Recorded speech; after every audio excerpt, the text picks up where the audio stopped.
Okay, everybody, good evening. It is the 1st of April. Happy spring. We enjoyed some good weather this weekend. It was nice and sunny and today as well, but the rest of this week it'll be rainy. If anyone likes to garden, this is an idiom that's popular in the US that might make you feel better about a rainy week.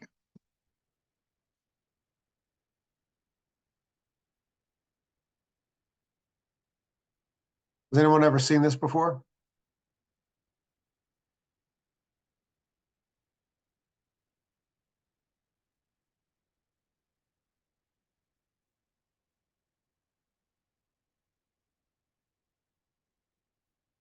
Who could tell me what it means, what they think it means? It rhymes, it's clever, kids like it. But Hi, it's, hi, teacher. How are you? hey, April showers because rain a lot yes. and flowers growing. Exactly. So when you're ready for the spring, you're ready for winter to be over, all that cold weather, you want some sunshine, you want spring. Sometimes April becomes really rainy and depressing, and you say, "Oh, I've had enough of this cold weather, enough."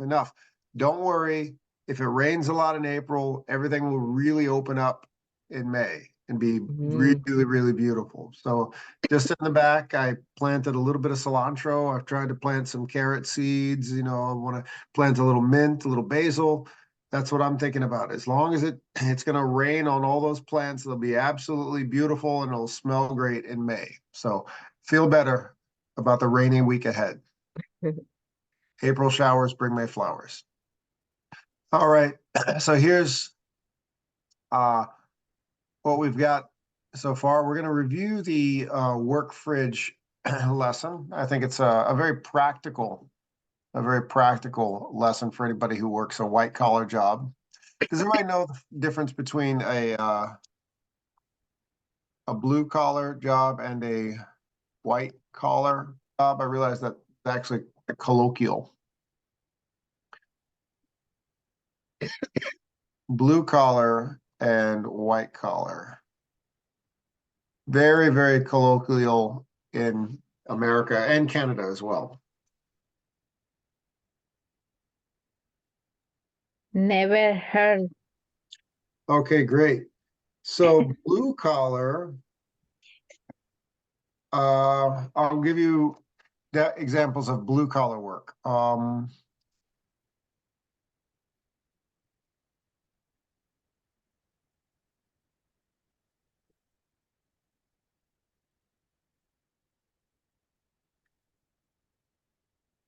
And here is white collar work.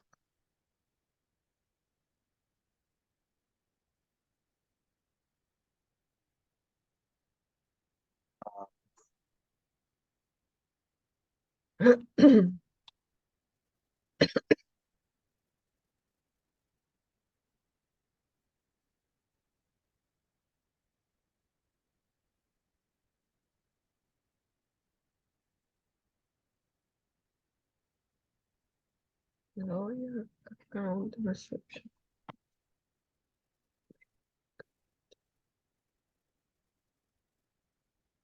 All right. So a blue collar job is a mechanic, a factory engineer, a contractor, a plumber, somebody who is often works in some type of skilled trades profession. So like if you work Mm. construction, something generally characterized by physical work, more physical labor. Uh, Okay. that's generally called blue collar. And white collar work is oftentimes characterized as being someone who is more located in an office type of setting. A lawyer, an accountant, a receptionist would be a white collar job, a financial advisor, a bank manager, that type of job. So the difference between blue collar work and white collar work. As you know, it's who knows what jobs will be in the future, but the stereotype is that white collar jobs pay more, but that's not always the case. You could have a great welders, for example, get paid quite a bit of money. And that's a blue collar job that averages, 80, 90 grand a year. So one is not always an indicator of fortune, of of financial success, but it's an indicator of a work setting, the type of work you do. If you do physical work or less physically strenuous work. I guess teachers are generally considered white collar workers, although we do move around and we do a lot of physical work. If you ever see me on site, I'm moving desks and ushering people back and forth. But today I don't have either blue or white collar. My collar is actually black. So coincidentally, my collar is black, whatever. Some days I don't even wear a collar, but that's what blue collar work means and white collar work. So it's actually a thing. Typically what the American uniform looks like. Yeah. Usually, like if you go to, even today, if you ever get your oil changed, usually the people working in the auto parts will be either wearing a gray shirt or a blue shirt. That hasn't really changed. And if you are, if you talk to, to an immigration lawyer, usually they are wearing white collars. Physically white collar. So you can always remember, okay, this person in the office is wearing the white collar. This person in the, in the garage is wearing the blue collar. So that's one way to remember it. So the work fridge exercise in NGen is very, very helpful for white collar jobs.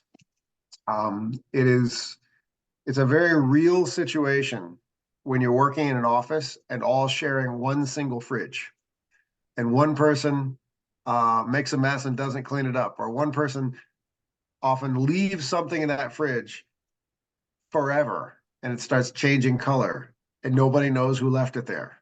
That's a very real situation in white collar jobs. Nobody wants to say anything, but everyone said, whose lunch is that? It's been there forever and it stinks. Who put that there? So the work fridge engine lesson is quite useful. I won't go over the Reddit IPO lesson fully. You could do that on your own, but I will show you some of the vocab. And then the more exciting part of tonight's lesson will be this. It's an actual case that went to the US Supreme Court about 6 years ago. Ed O'Bannon versus the NCAA. And we'll go into a breakout room discussion with that. Does anybody know what the NCAA means? It's an acronym. NCAA. It stands for the National College Athletic Association. And right now, you hear it a lot this time of year with reference to college basketball.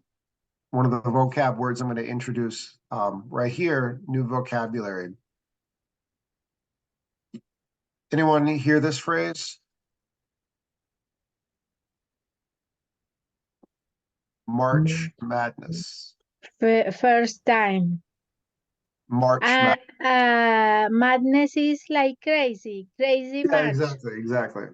March Madness.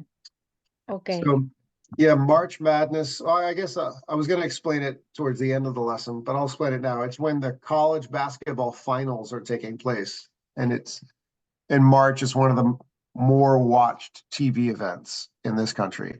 So, the beginning of February, that's the end of professional football season. The Super Bowl, Americans go crazy over that.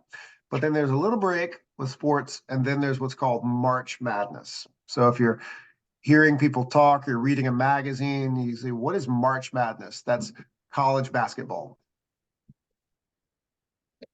Teacher, up there where say Reddit IPO vocabulary is association or asocate? Oh, yes. That's another That is another acronym. IPO is initial, it's a financial term. Public offering. Initial public offering. So that means when a company becomes what's called publicly traded, or here's a phrase, going public. Well, here's a question. Does anybody here run a small business? Actually, I think some of you do. Not yet. Anyway, so Okay. so let's say you run a small, well, let's say, Alizar, do you have an idea for a business? Yes, I love to prepare, how do you say? To prepare, jam with a Lebanese recipe. Okay, Recipe. so what's it called? Uh, I got a name for your company. yes. Alizar's Secret Sauce. So you said Lebanese jam. Okay. So let's say everybody loves the sauce that you make. So Alizar can cook this amazing sauce, and she starts putting it in jars and putting her own label on it. And she sells it at a few local farmers markets. She becomes a small business. Maybe she'll make $100 a month. It's just a hobby. She does it for fun. She loves it. And then people really like it. And then she grows. And then she takes time from her other job and starts really investing. Maybe I ought to let this business grow. 5 years, it's in supermarkets. 10 years, wow, everybody knows this stuff. Everybody loves this stuff. And then 20 years, it's this huge corporation. Alizar is super successful. She can already retire. Originally, the only people who own shares of the company were Eddie, Ronaire, and Maria, and Larissa, and Saranya, and Anna. But what if ordinary people want to buy stock in Alizar's big company? She has to do what's called an IPO. It's called an initial public offering, which means she's going to open Okay. up the company to be sold. The stock can be sold and bought by anybody. So any ordinary person investing in the stock market can buy into her company. And that's called an IPO, initial public offering. So most companies do not IPO. They stay small, they stay local. Just the original investors invest in the company. When a company becomes publicly traded, anybody who can purchase stock on the stock market can buy the whole company. And so that's where it becomes public. So the P is public, initial public offering. It's stock. And this story is interesting because it's Reddit IPO'd only recently. Reddit is a very old company. It's almost like it's been around since the early days of the internet, even like the early social media. Like, does anybody remember MySpace and High Five and all those platforms? LiveJournal. Reddit was there when all that was going on. So back when people were just starting to share information on the internet and it became trendy, Reddit was an early blogging platform where people would just share little ideas. And it's been popular for about 20 years, older than Facebook, older than all these things. But for some reason, they haven't become a publicly traded company until a couple weeks ago. So that's why that's a big story. Why didn't they IPO a long time ago? Why not? Why didn't Reddit IPO 15 years ago, like say Snapchat or something like that? So that's what that story is about. But yeah, so you can look at that one on your own. And then once we wrap up with the breakout room, we finish this breakout room discussion, I introduce new vocabulary, and I'll work on helping everybody form an argument, because the assignment I gave you Friday asks everybody to form a specific argument to a specific question. And if you saw what I posted earlier today, the question is, should college athletes be paid? Should college athletes be paid? Teacher, I'm listening because I'm driving, okay? Oh, don't look at the screen, Valencia. Thank you for telling me. No, Please do I not don't. look at I'm the screen. listening. Okay. So maybe I'm Thank asking, you. if I ask, do you see this clearly? Do you see what I'm underlining? Not you, Valencia. You just drive careful, okay? We want to see you around. Thank Stick you, thank around, okay? you, Thanks for letting me know. thank you. And no writing in the chat for Okay. you, Valencia. No texting, none of that. Yeah, okay. All right. Thank you, teacher. Okay, thanks for letting me know. Eddie, yes. For the Reddit IPO exercise, okay, you don't put the link Oh, on I the just Google fixed that. Classroom. Yeah, I Okay. just fixed that a minute ago. You're Okay, right. I thank think it you. was Maria who pointed that out first. I was in a Okay, Yes. hurry typing it up and I forgot to attach okay, it thank you. properly. It's not the first time, but you guys are good always letting me know when I make a mistake like that. Thank you all. Here we go. Okay, so let's get right into the work fridge assignment. All right. So there we are. That's the most recent assignment I posted. And there's the Reddit IPO for Wednesday. And here's the break room fridge. We'll go over this entire assignment. So break room fridge, that's why I was talking about blue collar work and white collar work. Well, I guess, blue collar jobs also have break room fridges, but I think that work fridge in the office is probably more prevalent in white collar jobs. I'm going to open up the lesson and then I will ask for a volunteer to take control of my screen and go through the whole exercise. Who wants to do a little clicking of their mouse tonight?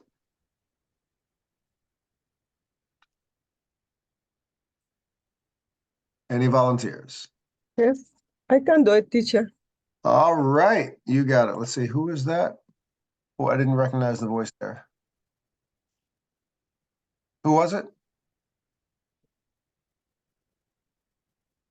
Oh, wait. Oh, Maria. Yeah, sure. You got it. I'm sorry, I had the video panel up because you didn't have your camera on. I didn't see the yellow glowing all around the box. I was like, wait, who's talking? It was Maria. Okay, Yeah. here we go. All right, I will give you a remote control, Maria. Here we go. Maria. I am? Okay, Maria, Okay. take it away. You can go through the entire exercise. All right, so it says read the text first. And you can control the mouse now. Go ahead. There we go. Now Okay. everybody can see my hands. Yes. It's Maria doing it. It's my, okay. Yeah. Okay. Room, okay. Okay. You're good. Yeah, you can press play. We can listen and then It's you a can delay, maybe. Okay. Oh yeah, Room, go up okay. and then see the play button. Scroll up Okay. a little bit. Room 212 is the break room. It has a fridge and a coffee machine. A note says, please label all food. There we go. Okay. I'm just gonna let somebody in from the waiting room. Hang on one second. Let go for one moment. Just gotta let a student in. Here we go. Room Maria, just wait, 212 is the wait. break room. Break room. Perfect. Let go for a minute. I just have to let somebody in. Please. Okay, thanks. All Label. yours. Labor. Yes, it's There you go. Good job.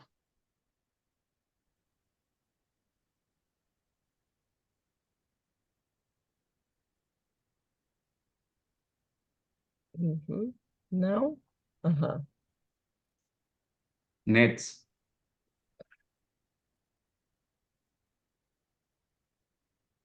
Okay. You can see it. Yep, drag and Okay. drop. It has a fridge Good. Fridge. And a, and a coffee Coffee machine. machine. very good. Coffee machine. Very good. A No. note Note, Note. says, label, please label, label all Label. food. Label.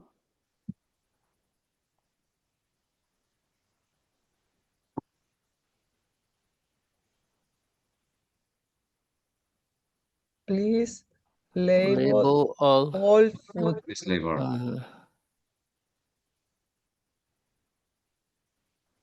It is. You Nice. got it. Congratulations. Oh, good. Good job. That one was pretty easy, but it's still very, very useful. All right. Thank you, Maria. Okay. You're welcome, teacher. All right. Now I will control back.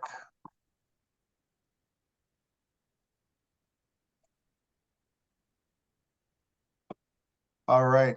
So let's see. That's the break room fridge right there. And I'll go over the vocabulary for this next one. And a little while ago, I think it was Blessing who just joined us. I explained IPO right there. So that's the financial term, initial public offering. So the reason that, once again, the reason this is a big story is that it's an old, relatively old social media company. It's been around a very, very long time. Predates Facebook, predates many of these household names, but it's only become a publicly traded company recently. So interesting to know about. First phrase, Begun trading. begun Oh. trading, started selling shares to the public. Shares to the public. And shares meaning pieces of ownership of the company. Priced. Said or decided how Oh, much something costs. Something cost. And this is one of the more interesting aspects of the story.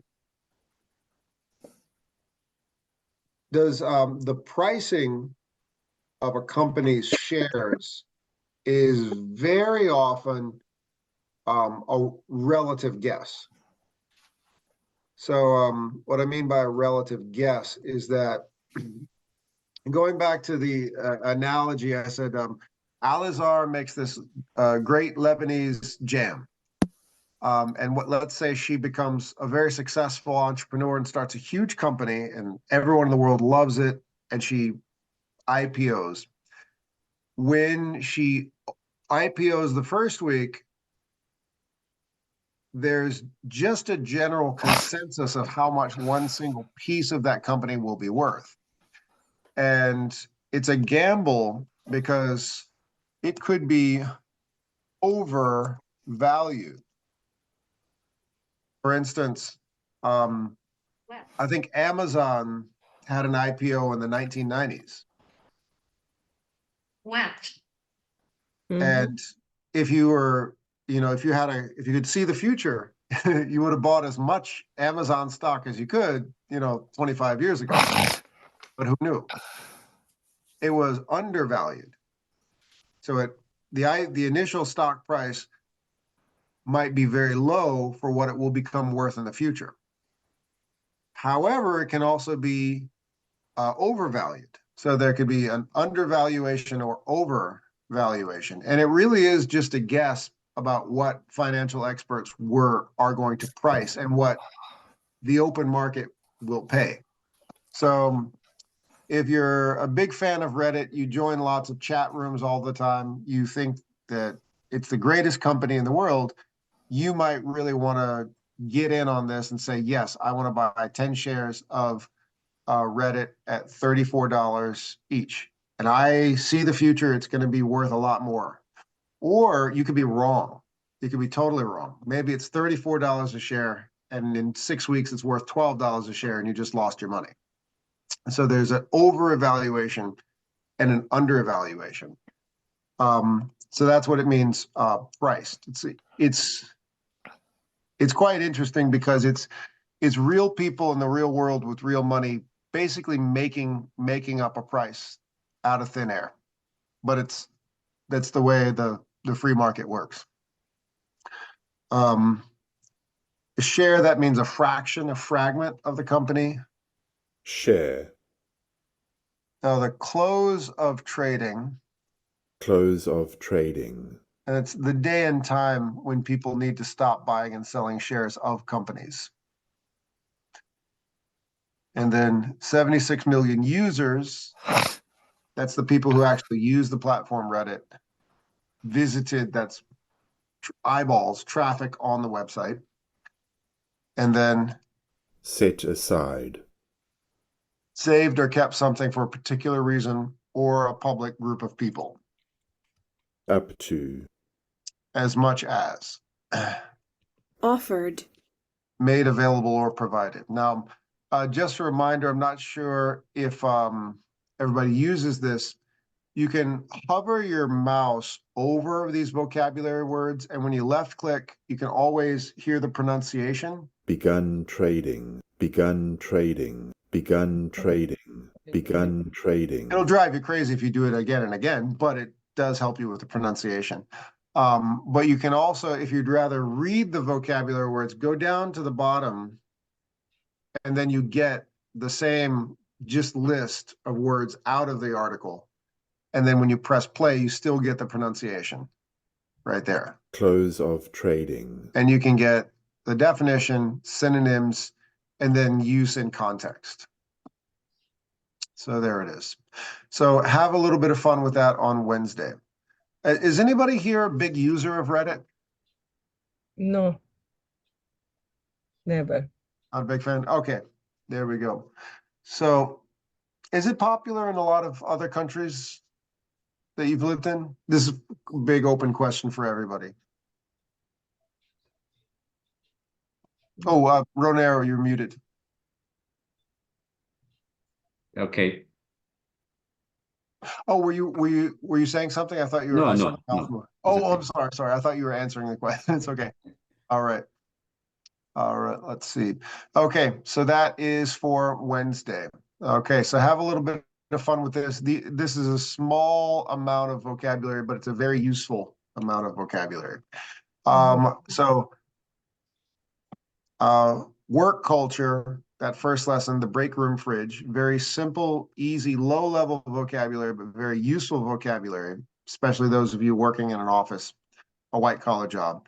The Reddit IPO, a financial story with useful vocabulary. And here's the more complex story. Should college athletes be paid? For this one, I've attached a Google document with instructions, and it's just a very short writing assignment. Most of you have been doing very well with this, and a longer news story that you can both listen to and read. But to get into this discussion, I'm going to show everyone a story. So this is a true story, and it is a Supreme Court case called Ed O'Bannon versus the NCAA. We're going to go into breakout rooms after this, but you know what? Everybody quickly Google this, Ed O'Bannon versus NCAA. Just do a quick Google search of this, and then somebody tell me what's this case about. When you see a versus, it means there's a legal case. Quick search. And then you can just use the hand raising emoji to tell me once you've got it.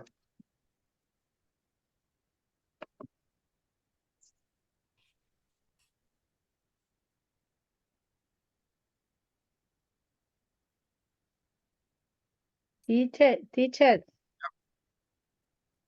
it was something happened in August 2014. Yes, excellent. A federal court ruled in favor of O'Bannon and found that the NCAA's rules on athlete compensation were in violation of antitrust laws. There you go. Okay, so athlete compensation. Very good. Now, I think it was the story we read last week. You might remember antitrust. So anti-monopoly. So that's Yeah. the big federal laws in this country on monopoly practices. So athlete compensation. Here we go. Athlete compensation. Compensation, that is money, getting paid. So quick question. In this country, I'm just going to put two questions right here. In this country, do athletes make a lot of money, or this is a nuanced question, a complicated question, a little money? A lot of A money. lot of money. A lot of money. Yes. Very fast. Everybody's like, a lot of money, sure, of Yes. course, Mhm. right? Yeah, athletes are all rich people, right? That's Mhm. that's the I'll say the preconception. So yes, in this country, a lot of professional athletes, the big names make a lot of money. Mm-hmm. So this guy, Ed O'Bannon, played for UCLA, that's the University of California, Los Angeles. And in 1995, his team made it to what's called the Final Four. That's the last four college basketball teams. And for a little while, this guy, Ed O'Bannon, was famous because he was on TV, one of the best college basketball players ever. So everybody thought in 1995 he was going to go to the NBA. That's his future. But guess what happened?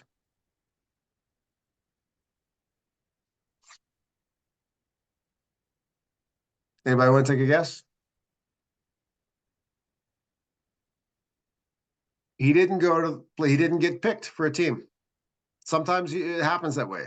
Even really great athletes who are famous in college don't always become professional ball players. So Ed O'Bannon's career didn't happen. He didn't go to the NBA. He didn't make millions of dollars because the NBA teams will pick the players they want. They say, we want that one, that one, that one, that one, that one, and that's it.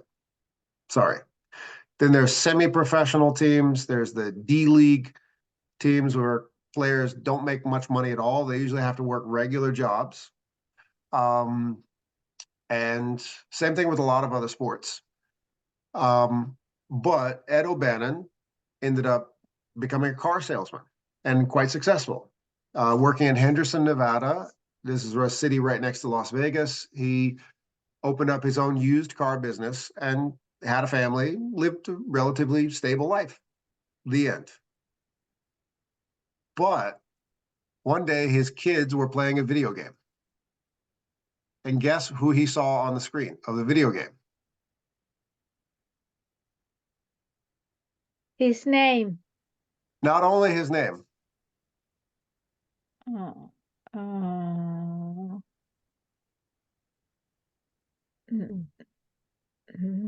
Not just his name. his team. No. His team, yeah. He saw his name, his team, and what else?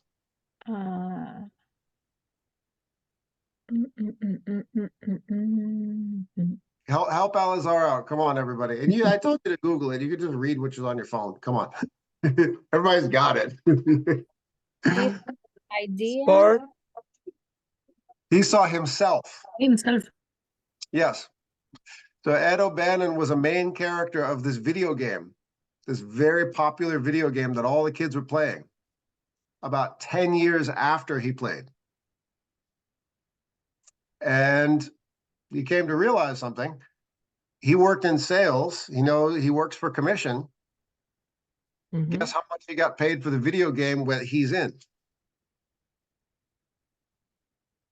This much. He got paid nothing. But his face, his whole body, his moves, his jump shot were in this video game, and he got nothing for it. So he got a lawyer. and he won. Mm. So this was a groundbreaking case. All of a sudden, college people started debating all over the country. Wait a minute, college sports generates a lot of money in this country, billions of dollars. But the athletes themselves, these really young kids that were watching, they get paid nothing. So hang on a second. Are college athletes employees of the school, or are they students? And that's where the debate comes in. Usually, college athletes are getting a scholarship and they study for free, Mhm. and that's their payment. One argument is that's enough. They get to go to college for free. That's like winning the lottery. So they work hard, play hard, get your education, the end. That's it. But some of these schools are making millions and millions and millions of dollars, and they're not sharing that money with these kids who everybody's watching. So that's where the debate comes in. Should college athletes be paid like employees of the school? Mhm. But if they're employees of the school, is that really a school? Is that how, is it a college, or is it a professional sports organization? Which one is it? It's a business. Right. It's a business, or Business. is it a business? This is where the debate comes in. So we're going to take a look, and we're going to go into a breakout room discussion here. So Ed O'Bannon versus the NCAA. Now, I'm going to have to stop recording because this video doesn't belong to me. YouTube gets mad at me when I when I start, even like at 30 seconds of somebody else's material shows up, they send me all these nasty messages. So I got to be very careful. Stop recording, I should say. Okay, so we just watched an interview with Ed O'Bannon and a lot of people regarding that case that was settled. The word settled means that when it finally went to the Supreme Court argued in favor of Ed O'Bannon, and that the NCAA and EA Sports, the company that made the video game, was using his face, his body, all of his signature moves on the court, and paying him nothing, essentially stealing his image. And the NCAA settled, and every single player who's featured in that game was given a very small settlement compensation. And these are all, grown adults, people in their 40s and, sometimes like in their 50s. You saw his gray beard, people my age, getting compensation for showing up in a video game for playing in college in the 90s. So that opened up a larger discussion. In the state of California, now college athletes are allowed to have what's called endorsements. An endorsement is like getting paid for sponsorship or commercial. So the iconic image is that Michael Jordan's sneakers, or the Serena Williams sweatshirt, something like that.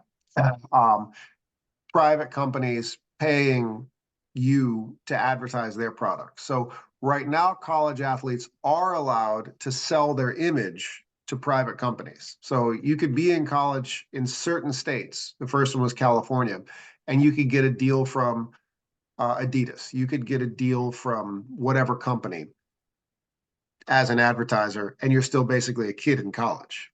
That is now legal, but there's still a big debate on whether or not college athletes should be paid like contractual employees.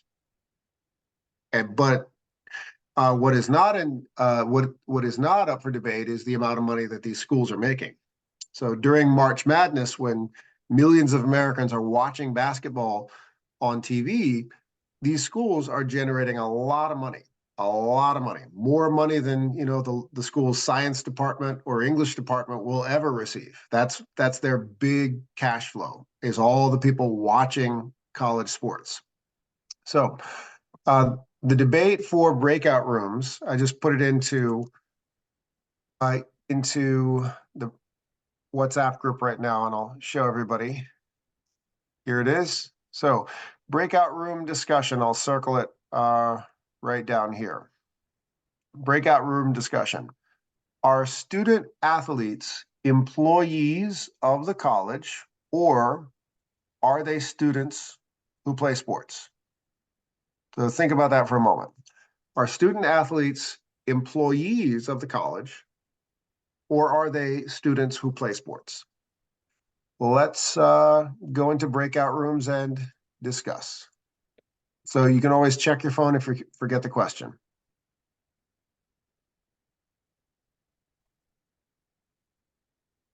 Okay, you can join your breakout room now.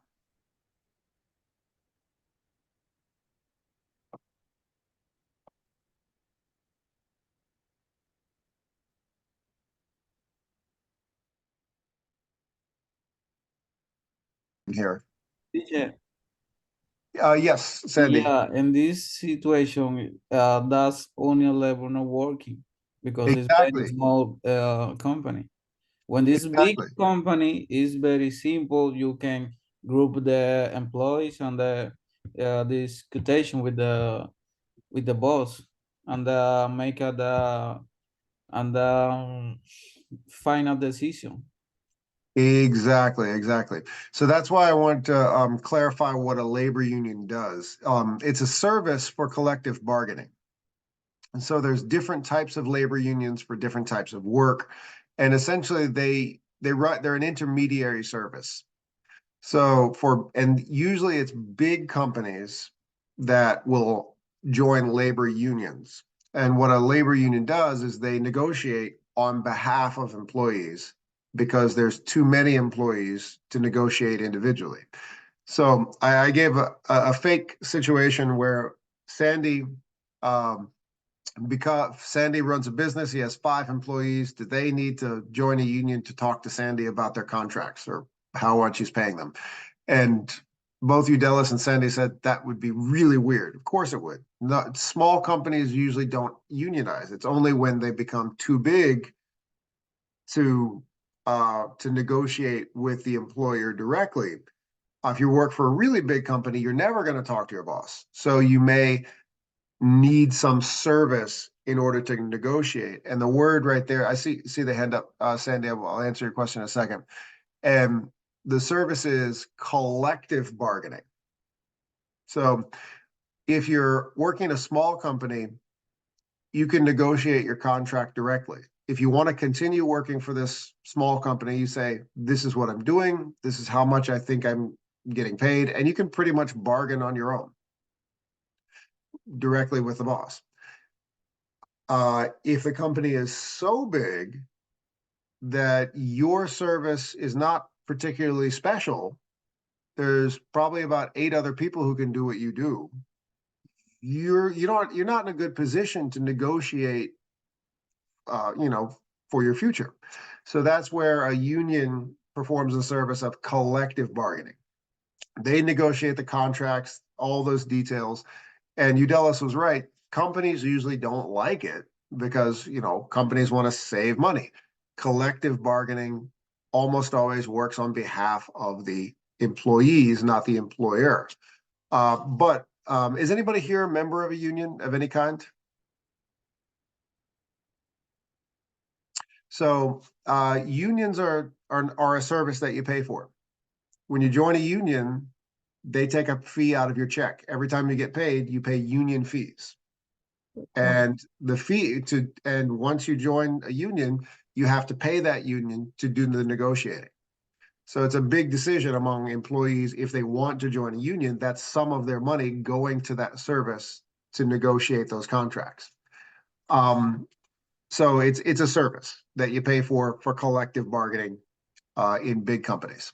So, yep, Sandy, you had a question a little while ago? Yeah, you say that when I was working in the restaurant, this restaurant is very small. It's like 10 employees for all. And Yeah. when you go to there, you say, I'm looking for a job, and the boss go to you, say, this is my proportion. I pay with you for something dollar per hours, and you say no, yes. If you wanna more, he say, okay, I don't have any more opportunity for you, and that's it. It's very disorganized with the interview, no training. It's like, okay, go ahead. And that's crazy when you new in this country, and you want to train, with the learning everything about making in the place, and that was crazy. When the business don't have a labor union, it's very difficult. You working there, and it's very hard. You learning everything about the place. I'm thinking about, so a restaurant with 10 employees, that's kind of like the same situation. What you're describing is just bargaining. It's not collective bargaining, it's just bargaining. So it's a negotiation for your employer directly. This is what I'm gonna do. This is what I think I should be paid, and you go back and forth and negotiate the terms of your pay, your agreement directly. In terms of proper job training and stuff like that, a union may or may not advocate for those types of policies. That would have to be an issue addressed that would then go into the contract if employees felt that they were not. I was a member of the Mass Teachers Union in 2021, and there were a lot of teachers who really had issues with not being trained properly to do a lot of online teaching, particularly a lot of older teachers, because everybody was doing remote learning. All the kids were learning remotely. Some teachers worked well online, some teachers did not. And a lot of the teachers who didn't know how to use a lot of the technology were contacting the union saying, this is not fair, that we're not getting proper training to use this new technology. We're just expected to teach without being properly trained. So that's a kind of a situation that I could kind of relate to that. But in that instance, it would be the employees telling the union to renegotiate terms of a contract. So it would be the workers, because they're paying the union. Listen, this is the situation. It's not fair. Bring this up and create some type of new policy. And that's big and slow and messy because it's lots and lots and lots of people. It could be like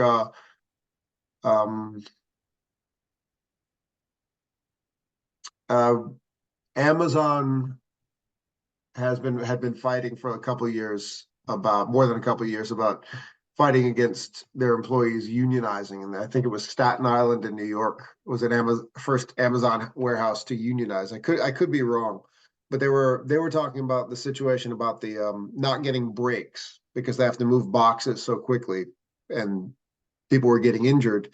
And they were bringing this up to unions saying, listen, these warehouses are not safe places to work. We have to renegotiate the situation, that sort of thing. So what Sandy was talking about, you're saying that you were working at a restaurant with 10 employees and nobody was being properly trained. They were just expecting you to figure it out on your own. I don't know if hiring a union would fix that problem or not, because it's so small. It would be, I think you'd have to just essentially, you'd have to get everybody to communicate with the owner or communicate directly. Listen, if you want me to do this job, you're going to have to properly show me how to do the job and explain to me what it is you want me to do. Don't just expect me to figure it out and, walk into the kitchen and light the whole restaurant on fire without you properly, you Dallas got my joke, properly explaining what to do. Anyway, so that's what a labor union does. So going back to college sports, do you think that college athletes, this is a question for everybody, I'm going to write in the chat too, should college athletes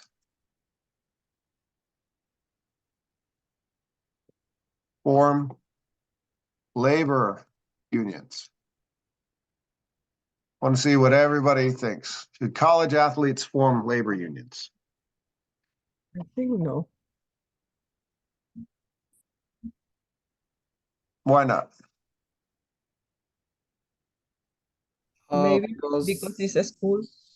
It's a school. yeah, they are a student. They're students. They're there to learn. That's one solid argument against this debate whether college athletes should be paid. If they are students, they're students who happen to play sports.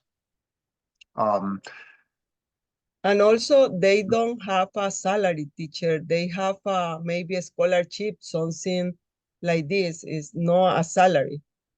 Yeah, good point. Good point. So Maria has a solid argument. Maria says they're not employees. They don't get paid on salary. How could they form a union if they don't get a salary? Anybody else? I think they shouldn't join the labor union, but if depending, they can form students union if they Ah, feel the need for them to be paid for playing. Since the school is making money off them, they ah, can, as a students union, can approach the labor union. that's interesting. Yeah. That's interesting. Because they are learning, Yeah. and at the same time they are playing. They're in school, college to learn, but as they're playing, the school and the sports, the NCAA are making money off them. So, if assuming they want to portray their point or fight for their right, they can pass through, as a union, not as an individual, can pass through the labor union. Thank you. Thank you, Blessing. The Blessing brings up an interesting point, and I realized that there's one thing I should clarify. When she said student union, that also is equated with student government. Has anybody ever heard of people running for class president, class treasurer, class secretary, either in a secondary school, high school, or in a college or university? Yes. So a student union is essentially a way for students to appoint leaders within a school system to advocate for their needs, for their rights, and so forth. Yes. Blessings brought up an interesting point that I never thought of before in this debate about college athletes, is that the college athletes should approach the leaders of the student union to get their needs met, so to speak. That I don't think I've ever read or heard anyone thinking in this debate. That actually, and it seems like the most simple thing, because that's what students do. They appoint student leaders. Brilliant, Blessing. So Blessing's argument is bring it through the chain of the student union, because that's the pre-existing channel within an academic setting, is that you have student unions to advocate for students. The reason I asked that question, should college athletes unionize? It does sound a bit weird, right? It happened about 4 weeks ago, and it was not too far away from us. Dartmouth College, the men's basketball team of Dartmouth College, has actually joined a labor union. And there's a bit of an irony here, is that this is not one of the big, most accomplished universities for sports. They're an Ivy League school. It's up there with Harvard and Yale and Princeton, Dartmouth. But the men's basketball team has, in fact, joined a labor union. And they're not actually generating most money from sports. This is more known for academics. So I'm going to stop recording and show you this story now. You're recording. So yes, with the case we just looked at, now it is lawful, legal for college athletes to make money from their own image and likeness. They can endorse products. They can accept payment for being in a video game or a commercial or something like that while they're still in college. But they will not be paid directly from the school because they're not employees of the school. They are college athletes, who some of which happen to be very famous, like the professionals. And then the next slide here is, now there's still a lot to be worked out with that. But that's not what we're going into. We're going to wrestle with a separate but related issue, one that is central to this union campaign that kicked off at Dartmouth. So Dartmouth has in fact formed a labor union, just the men's basketball team. And that is what this case is all about. So I'm going to go into the instructions that I wrote earlier today. So there it is. Should college athletes be paid? So I wrote right here, attached is a recent development over a long debate in college sports. And I italicized this, should college athletes be paid? After reading the story attached, make your own argument to this question in 80 to 160 words. So there it is right there. And you're going to listen to the Dartmouth men's basketball team's story of forming an actual labor union as though they are a private company, but it's a college basketball team accessing a labor union, practicing collective bargaining. So here is what I'm going to finish up with tonight. Vocabulary. All right, everyone, this will be it, and we'll wrap it up for the evening. And I'll also, of course, I'll take a screenshot of these vocab words and give them to you. So follow me with the vocabulary. Here we go. You can unmute yourselves and let's practice along. March Madness. March Madness. Unionize. Unionize. Ivy League. Ivy League. Big bucks. Big bucks. Polarizing. Polarizing. Seat at the table. Seats at the table. Sloshing. Sloshing. Likeness. Likeness. Compensation. Compensation. Scholarship. Ownership. Stipend. Stipend. Financial aid. Financial aid. Tuition. Tuition. Registration. Registration. Domino effect. Domino effect. Subcommittee. Committee. Unprecedented. Unprecedented. All right, everybody. So that is the pronunciation. As you read and listen between now and Friday, try to identify all of these on your own. And I'm going to screenshot this entire vocab list for everybody. Practice, and we'll call it a night. Okay. And in the case Okay, of teacher. Blessing, I know it's early in the morning where you are. You can call it, we'll call it a night and go to sleep, and you'll have a very early morning, or if you're going to sleep. Either way, I recommend going to sleep or sleep. Okay, here we go. Okay, here we go. Sending this to everybody. Valencia, we're so glad you made it home safe. Here is some vocab for everyone. Enjoy. Have Okay, everybody, have a good night. a good night. Good night. Bye, teacher. Okay. Thank you. Igual, Bye. teacher. Have a good night. Bye. Take care. God bless Bye. you for all. Likewise. Bye-bye, everybody. Bye.